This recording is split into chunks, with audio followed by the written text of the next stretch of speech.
यहाँ सब रसिक जन हैं, सब लीलाएं श्रवण करने वाले, वृंदावन को प्रेम से भजवे वाले हैं। पर हमारा मन होता है कि भागवत जी के मूल विषयों को आप ध्यान से सुनो। वह सुनते ही हैं सब लोग, पर ये जो अत्यंत ज्ञान में, अत्यंत वैराग्य में, अत्यंत दिशा में जो प्रसंग हैं, ये सुनने बहुत आवश्यक हैं। तभी उस रस में कोई दिक्कत नहीं आएगी। इसलिए खूब भाव से श्रवण करो। बोलो भागवत भगवान की। तो कल भागवत जी का मंगलाचरण हमने श्रवण किया। नैमिषारण्य क्षेत्र में 88,000 सौनकादि ऋषियों ने सूत जी महाराज से प्रश्न किया। देखो बंधुओं, भागवत 4 शब्द हैं भागवत में। भा से भक्ति, ग से ज्ञान, व से वैराग्य और त से त्याग।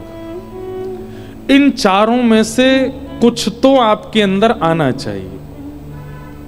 भक्ति, ज्ञान, वैराग्य और त्याग। इन चारों के रूप कैसे हैं? भक्ति तो सब जानते हैं। भक्ति का अर्थ जानते हो आप लोग?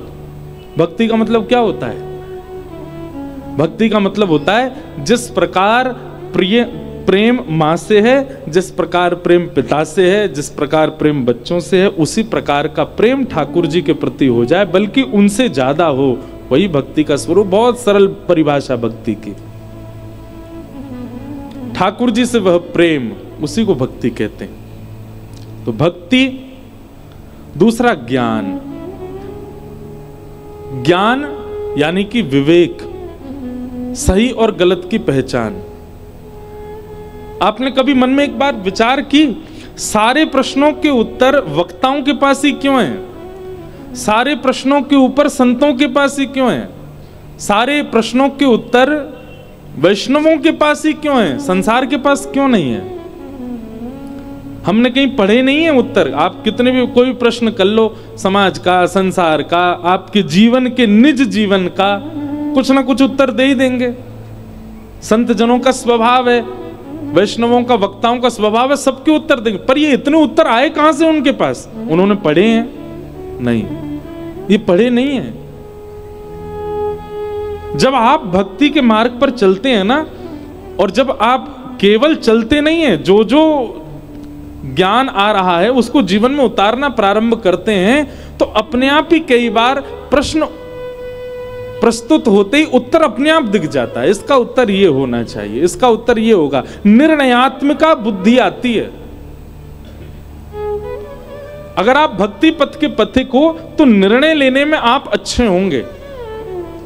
कब कहां जाना है, कहां नहीं जाना है, क्या करना है, क्या नहीं करना है।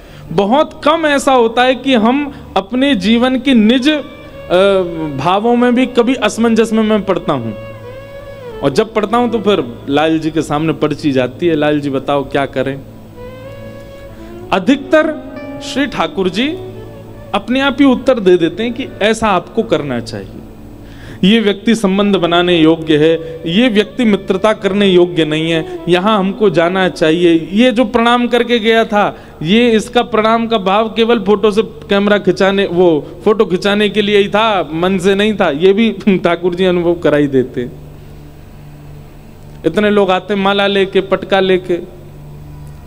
मैं पहले ही देख लेता हूं, उनकी माला पटका नहीं, पहले देखता हूं फोटो कहां से खिंच रहा है, क्योंकि वो उसी उद्देश्य से ही आए हैं मूलतः, तो फोटो खिंच जाए। कई लोग आते हैं, वो आके केवल प्रणाम करते हैं, बैठते हैं, थोड़ी देर बात करते हैं। कोई उनके घर के भी कहें फोटो नहीं, फोटो नहीं, वह हमको देखना था, हम बस बैठ लिए, सुन लिए, हो गया। उनके प्रति लगता हाँ देखो कितना अच्छा भाव, कितना सुंदर भाव। तो ये पता कैसे चलता है? जब आप आध्यात्मिक जीवन जीने लगते हैं, आपके सराउंडिंग्स में सब लोग पॉजिटिव वाइब्स वाले होते हैं, तो अपने आप आपका जो बुद्धि है, जो नृत्य हैं, जो विचार हैं, वो अपने आप आपको अंदेशा करा देते हैं, आपको पता लगवा देते हैं कि कहां क्या कैसा है। तो वही है ज्ञान। व से वैराग्य। वैराग्य का मतलब क्या है? मैंने पहले दिन भी कथा में कहा था, जहां राग नहीं होता उसी को वैराग्य कहते हैं। राग ना होना मतलब किसी में भी आसक्ति ना होना, चाहे वो संसार की कोई वस्तु हो, व्यक्ति हो, स्थान हो, कुछ भी हो, उसमें आसक्ति ना होना, इसी को वैराग्य कहते हैं। वहां ना जाना या वहां ना रहना वैराग्य नहीं होता, उस स्थान को छोड़ देना वैराग्य नहीं होता, उसमें आसक्ति ना होना। लोग जाते हैं पहाड़ों पर घूमने और जैसे ही 4 दिन 5 दिन पूरे हो जाते हैं तो निकलना होता है वापस, तो फिर कहते हैं हमारा तो मन ही नहीं कर रहा है यहाँ से जाने का, इतना अच्छा मौसम है, इतने अच्छे वादियां हैं, बर्फ पड़ रही है, क्या सुंदर मौसम, बादल नीचे आ गए, यहाँ से कैसे जाएं? ये आसक्ति है। आप दुनिया के किसी कोने में जाओ, आपके अंदर आसक्ति नहीं आनी चाहिए, वो वैराग्य। और ये आध्यात्म के बाद ही आती है। वस्तु स्थान अच्छा लगे ये अच्छी बात है, वो तो हम मानव है, हमको लगेगा ही, लेकिन उसके प्रति ऐसे हो जाए कि बस अब यहां से नहीं जा पा रहे हैं, वो आसक्ति है। वो वैराग्य कौन सिखाता है? भागवत जी सिखाती हैं। और अंतिम है त्याग। त्याग, त्याग बहुत जरूरी है। बिना त्याग के आपका पता नहीं चलेगा कि आप कितना इन्वेस्ट कर रहे हो अपने भाव में, अपनी भक्ति में। हम भजन बढ़ा रहे हैं, हम वृंदावन जाना बढ़ा रहे हैं, कथा सुनना बढ़ा रहे हैं, पर त्याग कुछ नहीं रहे, पुराना जितना भी है कोई फायदा नहीं है। त्याग तो करना पड़ेगा। और मुझे बहुत प्रिय है ये पद सूरदास जी का, तजोरे मन हरि विमुखन को संग।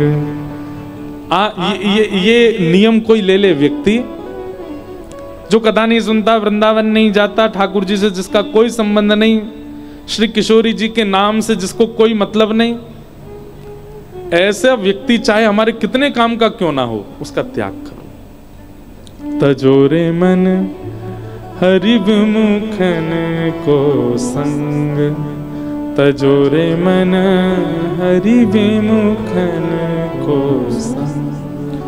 जाके संग कुमति उपजत है, जाके संग कुमति उपजत पड़त भजन में भंग हो, पड़त भजन में भंग। तजोरे मन हरि विमुखन को संग, तजोरे मन हरि विमुखन को संग। त्याग करो उसका जिसका भजन में रुचि नहीं, जिसकी वृंदावन में रुचि नहीं, कथा में रुचि नहीं। ब्लॉक मारो उनको सब जगह से, इंस्टाग्राम से डिलीट कर दो, व्हाट्सएप पे ब्लॉक कर दो, जय श्री कृष्ण भेज करके उसको दिखे ही नहीं आपकी डीपी, वो कहां चला गया भाई? ब्लॉक हो गए। क्यों? जो ठाकुर जी को नहीं है वो हमारो किसी काम को नहीं है, बातें हमारो कोई संबंध नहीं है। वाक्य संगम कैसे रखें? श्री कुम्मन दास जी के चरित्र में आता है, कुम्मन दास जी के 7 पुत्र थे, पर कोई कुम्मन दास जी से कहता, कुम्मन दास जी आपके कितने पुत्र हैं? तो कहते 1.5 पुत्र हैं। कितने? 1.5 पुत्र होते हैं। तो किसी ने उनसे कहा, बोले कुम्मन दास जी 1.5 कैसे? बोले एक तो पूरा भक्त है और एक आधा भक्त है, इसलिए 1.5। बोले आधा भक्त वाले का क्या मतलब? आधा जो उसका कैसे पता आपको आधा है? बोले वो मंदिर नहीं जाता, कथा नहीं सुनता, कीर्तन नहीं करता, तो केवल गौ सेवा करता है, इसलिए आधा भक्त है, पूरा नहीं है, इसलिए मेरे 1.5 पुत्र हैं। हम लोग कह सकते हैं ऐसा? नहीं कह सकते। कुम्मन दास जी इस बात को चरितार्थ करते थे, तजोरे मन हरि विमुखन को संग, जाके संग कुमति उपजत है पड़त भजन। अपने स्वयं के पुत्र को कोई अस्वीकार कर दे, कैसे हो सकता है? कई बार इन भक्तों के चरित्र सुनकर के आपका दिमाग घूम सकता है। पढ़े लिखे लोगों को ये बात बहुत अजीब लग सकती है, यार ये कितने मतलब ही ठाकुर जी के लिए किसी को भी छोड़ देते हैं। हाँ छोड़ देते हैं, जैसे व्यसनी व्यक्ति व्यसन के लिए यह विचार नहीं करता कि रात को 4 बजे पी के जाऊंगा तो मेरी मां क्या सोचेगी। व्यसनी व्यक्ति अपने माता पिता बहन का कभी चिंतन नहीं करता, कभी समाज क्या सोचेगा कि मैं क्या करता हूं। जब उसको वहां वो सब करने में शर्म नहीं आती, तो वैष्णव को भी हरि विमुखों को त्यागने में शर्म नहीं है, लज्जा नहीं है।